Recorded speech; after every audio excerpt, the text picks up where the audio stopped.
In a sunny little town lived two best friends, Lena and Sammy. Every day after school, they played under their favorite tree in Lena's backyard.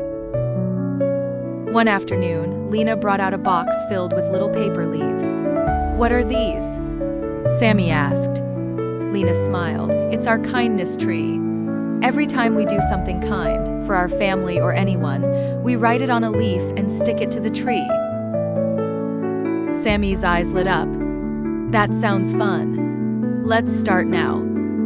That week, they were on a mission of kindness.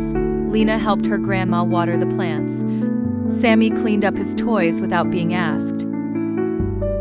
Lena made her little brother a sandwich. Sammy helped his mom carry groceries.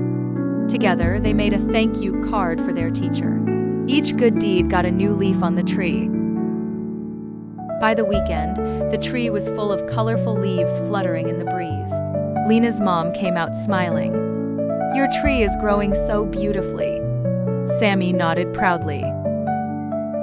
"Because good deeds make everything grow, even friendships," Lena added, "and they make families happy too."